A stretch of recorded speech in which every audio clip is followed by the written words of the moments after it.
My name is Rachel Morrison, and I'm sitting in a mahogany-paneled conference room watching my older brother Marcus perform what he thinks is his greatest triumph.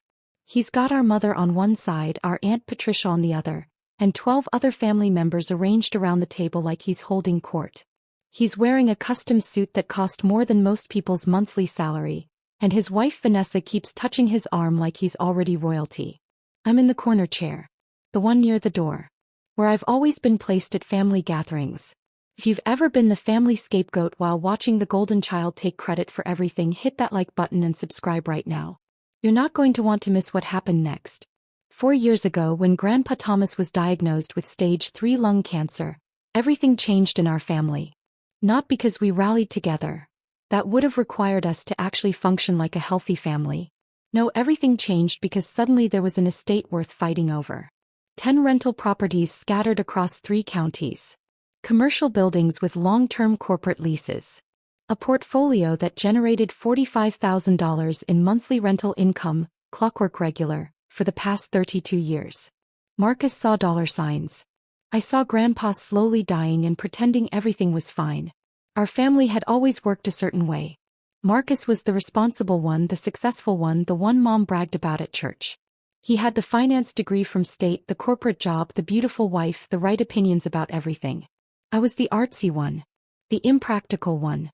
The one who dropped out of business school to pursue photography. The disappointment. Mom introduced me at family events as Rachel, who's still figuring things out, even when I was 32 years old. Marcus made it crystal clear how things would go. When Grandpa passes, he told me over coffee 2 weeks after the diagnosis, someone's going to need to manage the estate properly. Someone with actual business experience. Grandpa's not even gone yet, I said. I'm being realistic. You're being emotional. This is why you'll never succeed at anything, Rachel. I didn't argue. I learned years ago that arguing with Marcus was like arguing with a brick wall, except the brick wall eventually stopped talking. Instead, I visited Grandpa 3 times a week, then 5 times a week, then basically every day as the cancer progressed. We'd sit in his small house, the one property he'd kept for himself, refusing to rent it out, and he'd tell me stories about building his empire. Started with 1 duplex in 1973, he'd say, his voice getting weaker each month. Your grandma and I, we scraped together the down payment. I did all the repairs myself. Learned plumbing from a library book, if you can believe it. I believe it, I said, adjusting his oxygen cannula. You never did anything halfway. Marcus came by yesterday, Grandpa said one afternoon in March, 6 months after diagnosis. Spent 40 minutes talking about property management software and tax optimization strategies. That sounds like Marcus. Didn't ask me how I was feeling. Didn't ask about the treatments. Grandpa's eyes, still sharp despite everything, fixed on me. You know what he did ask? What? If I'd updated my will recently. I felt something cold settle in my stomach. Grandpa. I'm not a fool, Rachel. I see exactly what's happening. He reached for my hand, his grip surprisingly strong. You know why I never taught Marcus about the properties? Why I never brought him into the business? Because he never asked? Because he doesn't care about the properties. He cares about the money they generate. There's a difference. Grandpa paused to catch his breath. You, on the other hand. You asked me about Mrs. Chin in 4B when her husband died. You remembered that the Johnsons in the commercial building were celebrating 20 years. You see people, not dollar signs. I just pay attention. Exactly. Grandpa squeezed my hand. I need to show you something. That's when everything changed. Grandpa walked me through, had me will him through, every single property. 10 buildings, 42 rental units, 3 commercial spaces. He introduced me to every tenant, showed me where he kept the spare keys, explained which contractors were reliable and which ones would rob you blind. This furnace is original to 1987, he'd say. Needs replacing next year, probably $15,000. This roof's got another 5 years if we're lucky. Mrs. Rodriguez in 2A, she's never late on rent, but her daughter's going through a divorce. Might need some grace in a few months. I took notes. Hundreds of pages of notes. I photographed everything, learned the systems, memorized the details. Marcus never knew. Nobody knew. They thought I was just visiting my dying grandfather, being the emotional, impractical one who couldn't face reality.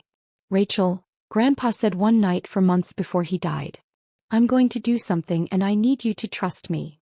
Of course. The properties. I'm transferring them. All of them. My heart stopped. To Marcus. To you. I couldn't breathe. Grandpa, I can't. The family will. The family will do exactly what they're already doing. Your mother will side with Marcus because she always has. Your aunt will demand her cut because she thinks she's entitled. And Marcus will threaten lawyers and throw tantrums. Grandpa's expression was calm, resolute. But the properties will be yours. Legally, completely, irrevocably yours. Why? Because you're the only one who'll do right by them. The only one who sees them as homes for people, not just income streams. He pulled out a folder thick with documents. My lawyer's been working on this for 2 months. Everything's ready. We just need your signature. I signed. My hands were shaking so badly I could barely hold the pen, but I signed. The transfers went through quietly. Grandpa's lawyer, Mitchell Chin, was a master of discretion. Property records were updated, deeds were filed, everything was done properly and legally. The monthly rent, all $45,000 of it, started depositing into an LLC account in my name. And I didn't tell anyone. Not because I was hiding it exactly, because I was protecting it. And because, honestly, I wanted to see what would happen. I wanted to see if my family would love me without thinking I was the broke, irresponsible failure. Spoiler alert, they didn't. Grandpa died on a Tuesday in November. Peaceful at home with me holding his hand. His last words were, "You're going to be just fine, kiddo." Better than fine. The funeral was a circus. Marcus gave a eulogy about Grandpa's business acumen and legacy. Mom cried dramatically. Aunt Patricia complained about the flower arrangements. I sat in the back and said nothing. Drop a comment and let me know where you're watching from tonight. 3 days after the funeral, Marcus called the family meeting. Estate matters need to be settled, he announced. We're meeting at Mitchell Chen's office next Thursday. Everyone needs to be there. I showed up in jeans and a sweater. Marcus was in his power suit. Mom wore her funeral pearls. Aunt Patricia brought her husband Gerald, who immediately started talking about how he'd always helped Grandpa with business advice. That was a lie. Gerald was a dentist who'd never managed anything more complex than his own practice. Mitchell Chen's conference room was designed to intimidate. Floor-to-ceiling windows, leather chairs, law books lining the walls. Mitchell himself was 73, sharp as a tack, and had known Grandpa for 40 years. Marcus didn't wait for Mitchell to start the meeting. He stood up like he was chairing a board meeting, pulled out a leather portfolio and smiled at everyone. I want to thank you all for coming, he said, like he'd organized this instead of just demanding everyone show up. Grandpa Thomas left behind a significant estate, and it's important we handle this properly. Marcus, Mitchell said quietly, perhaps we should. I've spent the last 3 days reviewing the properties, Marcus continued, ignoring him completely. 10 buildings, 42 units, stable cash flow. Grandpa built something remarkable and it's our responsibility to honor that legacy. Mom nodded approvingly. Aunt Patricia whispered something to Gerald. I sat perfectly still. Now, I know Grandpa never officially named an executor, Marcus said, which was interesting because Mitchell's expression said that wasn't true at all. But I think we can all agree that this estate needs professional management. Someone with actual business experience. Marcus has always been so responsible, Mom chimed in. Ever since he was a boy. I've already spoken with several property management firms, Marcus continued. And I've had my accountant run preliminary numbers on tax optimization strategies. Conservative estimates put the annual net income around $400,000. Assuming we raise rents to market rate and cut unnecessary maintenance costs. I watched him. His confidence was absolute. He genuinely believed this was already his. Now, obviously, there will be distributions to family members, Marcus said generously. Mom, Aunt Patricia, even Rachel will receive something. But the responsible thing, the thing Grandpa would have wanted, is for the properties to be managed by someone who won't run them into the ground. Vanessa, his wife, actually started a slow clap. I'm not kidding. She started clapping like he'd just delivered the Gettysburg Address. So here's what I'm proposing, Marcus said, pulling out a document. I'll take ownership of the portfolio. In exchange, I'll provide annual distributions to family members. Mom gets 20,000 a year. Aunt Patricia gets 15. Rachel gets 10, assuming she demonstrates financial responsibility. 10,000. From an estate generating 45,000 monthly. Marcus, I said quietly. It was the first word I'd spoken. He looked at me like he'd forgotten I was there. Rachel, I know this seems complicated, but trust me. This is what's best for everyone. I'm sure you believe that. I've already had my lawyer draft the paperwork, Marcus said, sliding the document toward Mitchell. It's all very straightforward. We can probably have everything finalized by next week. Mitchell didn't touch the document. He was looking at me. Mom jumped in. Rachel, honey, this really is for the best. You're not equipped to handle something this complex. Marcus has the experience, the education. The responsible sibling gets it all, Marcus announced, standing up straighter. All 10 properties generating $45,000 in monthly rent. This is about legacy. This is about competence. That's when Mitchell Chin stood up. Interesting, he said, his voice carrying that particular tone lawyers use when they're about to destroy someone's world. Because the deeds were transferred 4 years ago. The room went silent. Marcus blinked. What? The properties, Mitchell said, opening his own folder. They were transferred out of Thomas Morrison's name in March 2021. All 10 buildings, all 42 units, all 3 commercial spaces. Mom's face went pale. That's not possible. Dad wouldn't. I handled the transfers myself, Mitchell continued. All properly filed with the county recorder's office. All legal, all documented. Marcus was shaking his head. No, that's not. I would have known. I've been managing the maintenance, I've been filing the expense reports. That's actually another interesting point, Mitchell said. Those maintenance receipts you filed with the estate? The ones claiming you've been managing the properties and spending your own money on repairs. Hit that subscribe button if you've ever had to set boundaries with toxic family, because what happened next changed everything. Marcus had gone very still. What about them? They're fraudulent. Mitchell pulled out another folder, this one much thicker. Every single receipt, every invoice, every claim of expenditure, all fabricated. And we can prove it. That's ridiculous, Marcus said, but his voice had changed. The confidence was cracking. I have documentation. You have fabricated documentation, Mitchell corrected. For example, this receipt claiming you spent $12,000 on a new HVAC system for the property on Maple Street. The actual HVAC company has no record of that work. Because it never happened. I must have used a different. Or this one. $8,000 for roof repairs on the commercial building downtown. Except the roofing company you supposedly used went out of business in 2019. 2 years before this receipt is dated. Aunt Patricia stood up. Mitchell, surely there's some misunderstanding. There's no misunderstanding.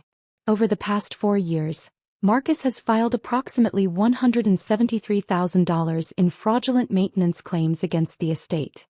Mom actually gasped. Marcus, tell him that's not true. But Marcus wasn't looking at Mom. He was looking at me. And I saw the exact moment he realized. He breathed. He knew. You've known the whole time. I met his eyes. I didn't know about the fake receipts. That's a nice touch though. Really creative. The properties are yours? Vanessa said, her voice climbing. Since when? Since March 2021, I said calmly. Grandpa transferred them to me 4 months before he died. Every single one. That's not legal, Marcus said desperately. He wasn't in his right mind, he was dying, it was undue influence. He was completely competent, Mitchell said. I have medical documentation from 3 separate doctors confirming his mental capacity at the time of transfer. I also have video recording of the signing, which was witnessed by 2 independent parties who had no relationship to the family. I pulled out my own folder. I'd been holding it in my lap the whole time. But here's the thing, Marcus, I said, sliding it across the table.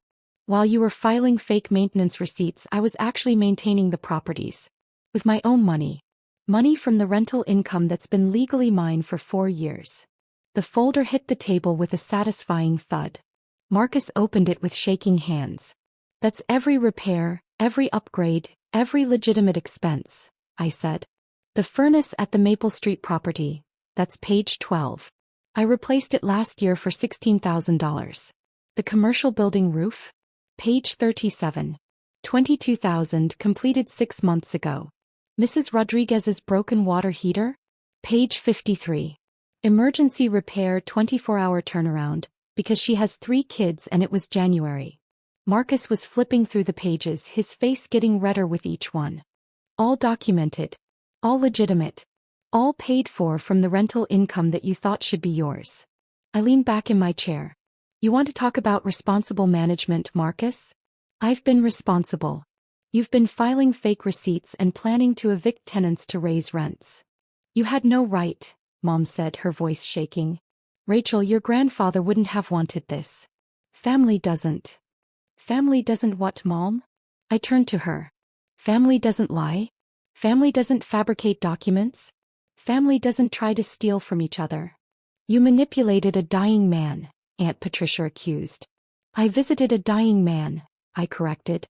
3 times a week, then 5 times a week, then every single day. I held his hand through chemo. I learned about his tenants, his properties, his life's work. Where were you, Aunt Patricia? Where were you, Marcus? This isn't fair, Vanessa said. Marcus has been planning.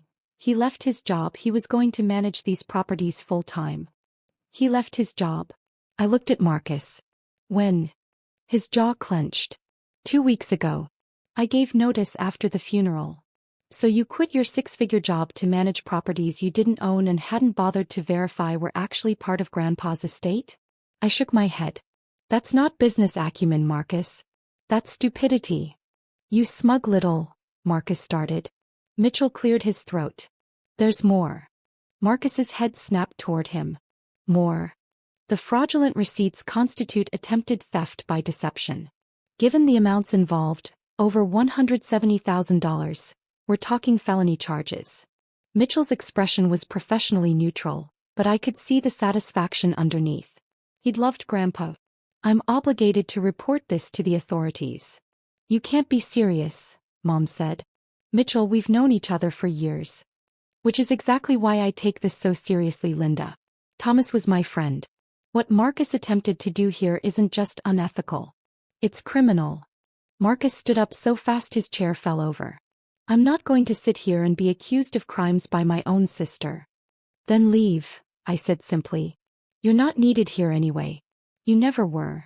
That's when the door opened. 2 people walked in. A man and a woman, both in business suits, both carrying badges. Marcus Morrison, the woman said. Marcus went white. Who are you? Detective Sarah Chin, Fraud Division. This is Detective James Rodriguez. She looked at Mitchell. We got your call. Call? Mom's voice was barely a whisper. I contacted the authorities this morning, Mitchell said. After reviewing the fraudulent documentation Mr. Morrison attempted to submit as legitimate estate claims.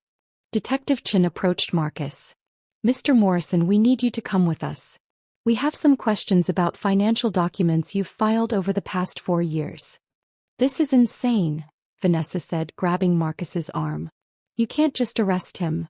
We're not arresting him, Detective Rodriguez said. Yet.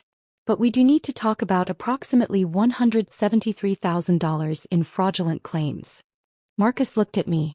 Actually looked at me maybe for the first time in 30 years. You're destroying the family.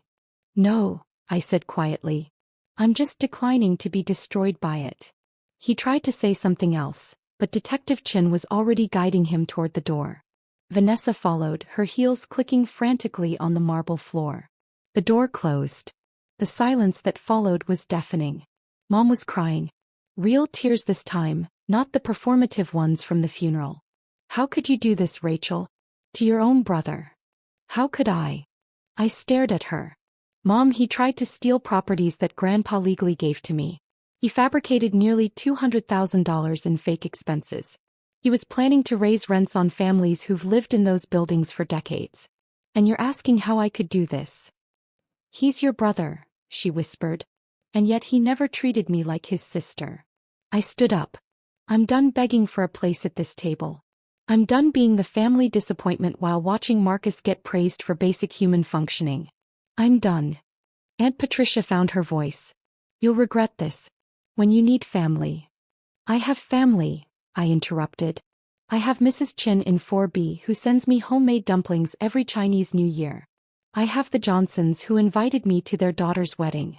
I have 42 households who actually appreciate what I do for them. I looked at her. What I don't have is relatives who value me. And honestly, I'm okay with that. I picked up my folder and walked toward the door.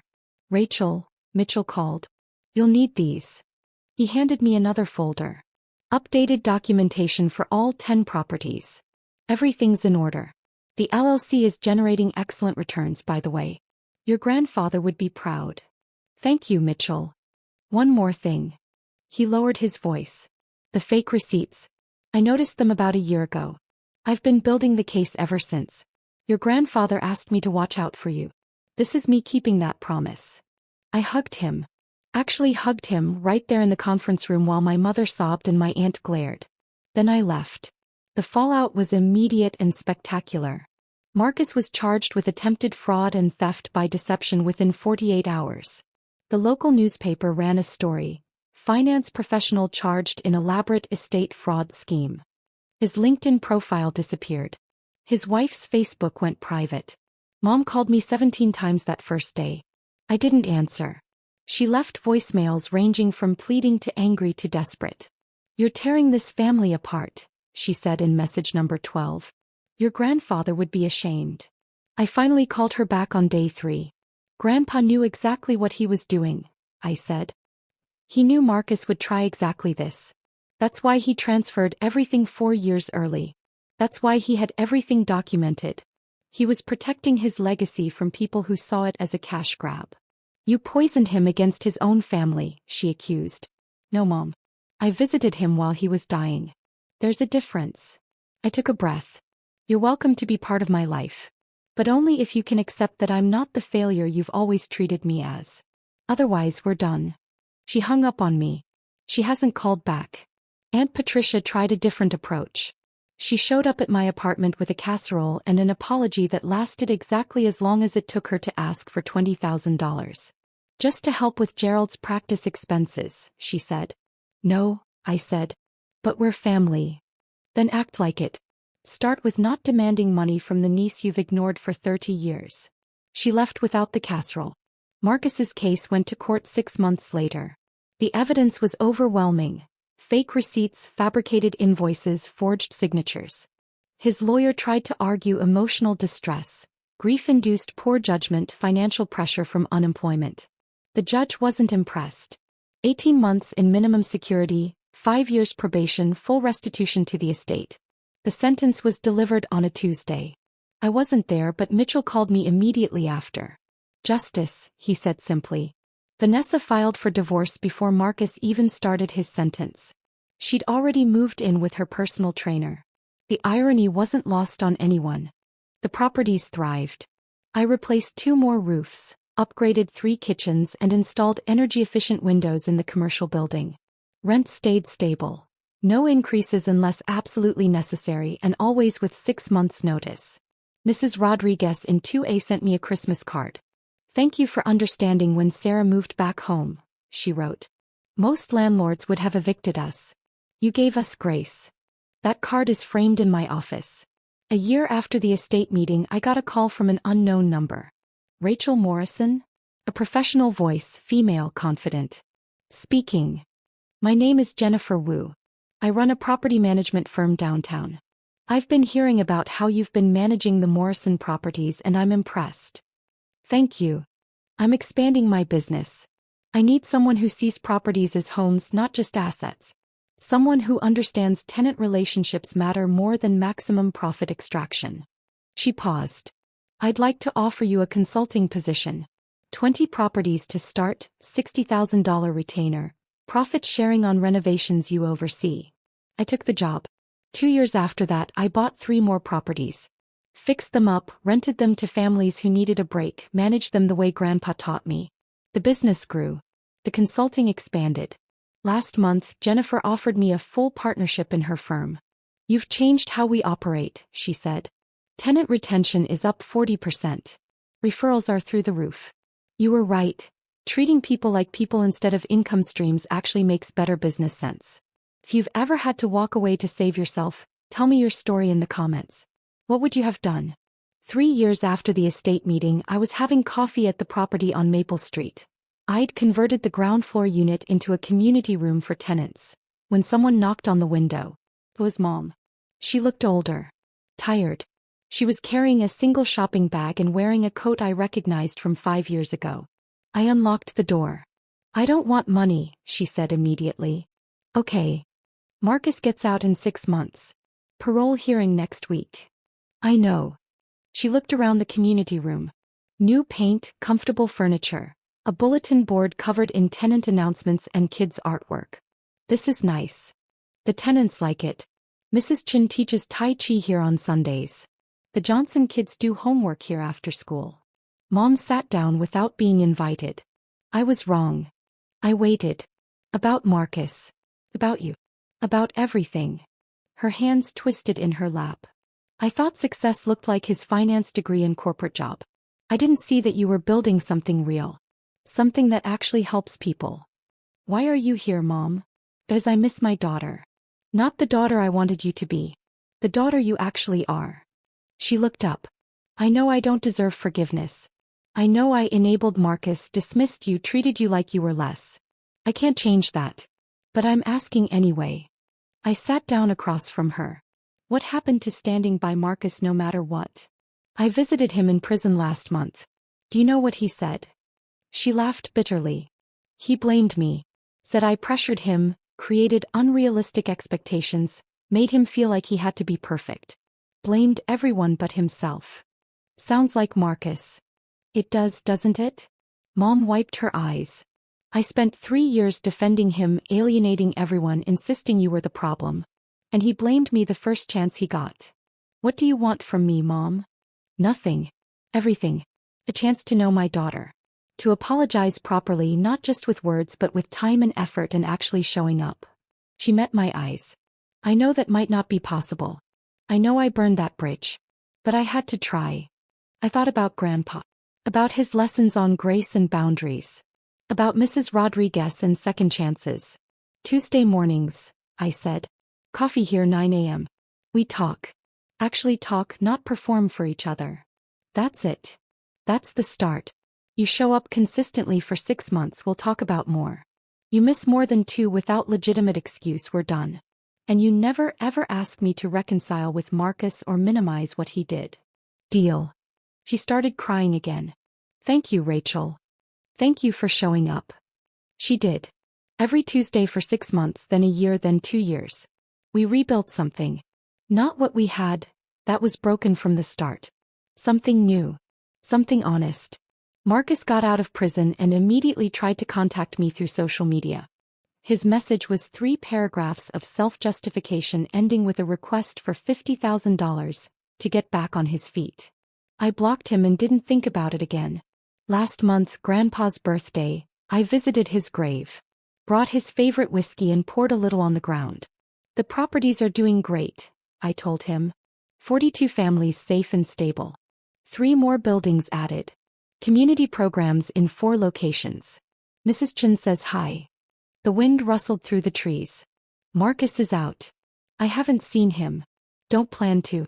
Mom and I are talking. Carefully but talking. I smiled. "You were right, Grandpa. About all of it. The properties aren't just buildings. They're homes. And that matters more than maximum profit." I could almost hear him agreeing. "You taught me to see people. To value stability over extraction. To build something that lasts." I stood up. "I'm doing that. Every day. For 42 families and counting."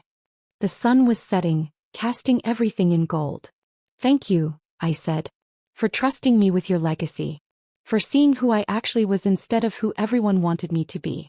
For giving me the tools to build something real." I walked back to my car, a practical Honda because some things don't change, and drove to the Maple Street property.